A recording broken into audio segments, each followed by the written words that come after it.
is done.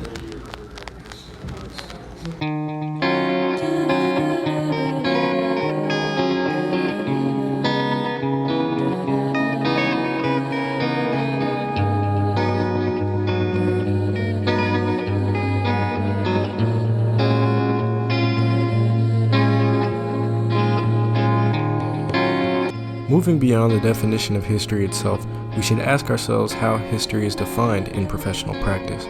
So today, we're going to dive into the work of a historian, interpretive practices, the morality of the subject, and how professionals separate history from storytelling. I'll offer a few opening questions, as history is a complex field and individual historians are dynamic in their own understandings.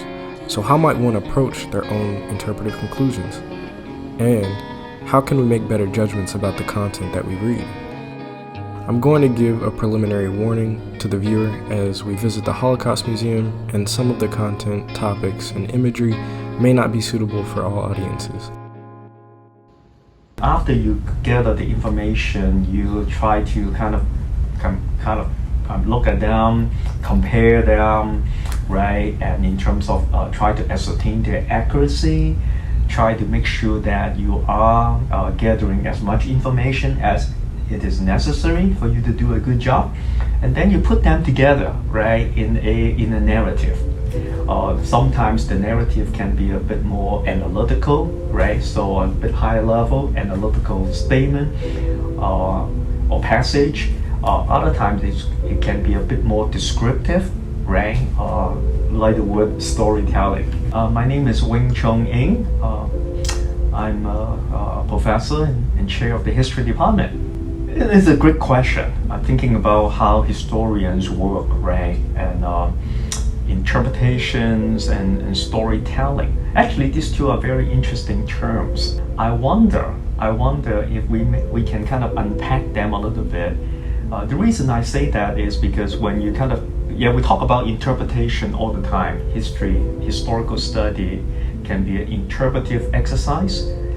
And lately, we use the word story or storytelling a lot more, right? Yeah, we feel more comfortable about that. I think the word storytelling kind of come across as perhaps a bit more personal, a bit more intimate, right? And yet, I wonder if the two are actually, they may not be identical, but they overlap considerably. In other words, historians, we are capturing a lot of evidence, information which allow us in turn to present our interpretation, right? And isn't that what we do too when we are telling story, right? Except that, when you use the term storytelling, is a little bit more, like I said earlier, perhaps more personal, more biographical, a little bit more kind of in terms of the intimate account, whereas historical interpretation, it kind of come across as kind of elevated, grander, a broader picture, a longer perspective, so on and so forth. But they are very similar projects, very similar undertakings, I want to say. I'm just You're all good. focused. Here we go. You're all good. Do you want to introduce yourself first and then... My name is Robin Long. I am an attorney by trade and a docent here by passion. And I'm Liz Reichman, and I'm a lecturer at UTSA, a history lecturer. And I'll put in a plug for 1053, the U.S. History Survey class, and also teach methods. And I'm also a docent here at the museum, and like Robin, I'm on the commission for the museum. My first question for y'all is, where history takes facts, numbers of genocidal casualties, large enough to glaze over individuals, how do historians return personalism? That's a great question. And I know in a typical tour here at the museum, we often start with the definition of the Holocaust. And we either give it to the group or we ask them what they already know. And people will quickly give you the basic information that the Nazis were the perpetrators, Jews were the primary victims, and 6 million Jews perished. And we may have to prompt them a little to get them to see that 5 million other people perished in the Holocaust, non-Jewish people. But how do you think about 6 million? You're right. We human beings can't visualize that. And so we try to bring it down to a human level and talk about individual stories that they can think about. And one way we do it is by talking about the experience of survivors. That we used to have a pool of survivors who would come in and tell their stories here at the museum. Now we have, maybe one One or two able to Yeah. still tell her story, and she's not in great health. Right. And so it doesn't happen as often. So we call on a group of what we call second generation survivors and come and tell the stories of their parents who survived. And in that way, we're able to take 6 million and make it an understandable number. Is the historian allowed to make moral judgments about his or her research? And if so, is it aimed towards individuals or societies at large? Are historians permitted or allowed to make moral judgment? Well, first and foremost, I think as human beings, is incumbent upon us to make judgment. I think it is important to remember that as in our practice, we are bound by some rules of operation, right? And so we talk about collecting evidence, and I think we all have our own lens in looking at a certain thing, right? We have our own system of values, we have our likes and dislikes, we have our, in other words, biases, right? So we make those judgment calls based on, through our own lens. As historian, I think first of all, we need to be reminded that we need to be very self-critical. Yeah, reminding ourselves that we could be perhaps being carried away by our personal points of view. And I think it is important in that process to just ask ourselves, I mean, have we considered different points of view? Or have we include in our understanding points of views that are different from ours? So that way, your point of view, your discussion will not be kind of skewed in a particular direction, right? But rather be as broad as possible, be as respectful of all the evidence as possible. So there are times when the morality is the same and it's easy to talk about, and other times when we can imagine it may be viewed differently. But the Holocaust is not a time of changing morality.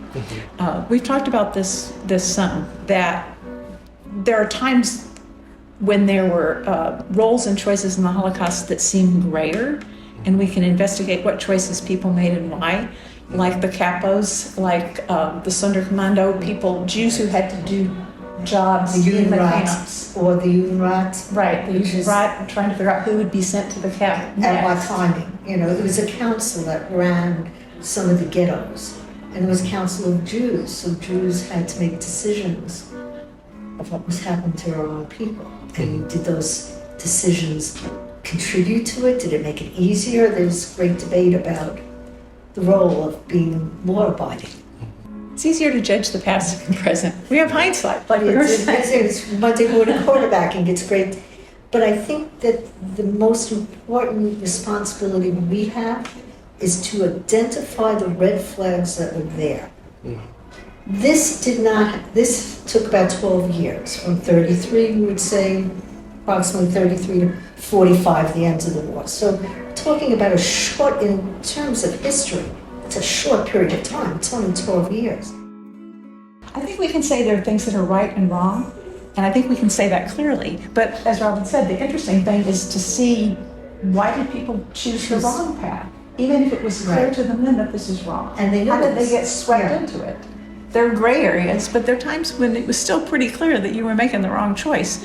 Why did they make it? We're not going to say it was right, we're not going to justify it, but we want to understand how that happened. So my final question is it part of the historian's duty to judge past societies? And I guess judgment isn't really the word I want to use anymore, but moral understanding rather than moral judgment. Is that part of the historian's duty? I'm going to say yes. I think often there is a clear right and wrong. And if people go the wrong way, or if they fall into a gray area, I think we want to understand why. I think we do have a moral obligation, maybe for another reason also, to be able to teach society also to have some empathy for the human that we are teaching about.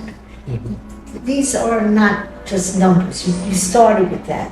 It's not just numbers. And in any genocide that's going on in the world right now, or where we're seeing this kind of cruelty, there's a lack of empathy, a lack of understanding these are humans, a lack of, I don't know all the things we're lacking, but perhaps by example, we can show what happens when there is a lack of empathy. Like you said, how did we get there? How did a moral person decide that the death of a child is somehow patriotic? I think we have a responsibility to try to figure, or at least look for the red flags. How did we get there? So those are all my questions. I appreciate both of you for your time. I very much enjoyed the answers. Thank you. Okay, thanks, Tristan. Thank you. As a historian, it's important to understand the difference between biographical storytelling and a historical narrative while still acknowledging their parallels. But most importantly, the moral duty of a historian to not only be critical of the society that they're studying, the society that they live in, but themselves as individuals, to maintain good judgment. And with this, the expert opinions learned today, hopefully we use them to guide our judgment and our research, and will return soon with more on the historical method.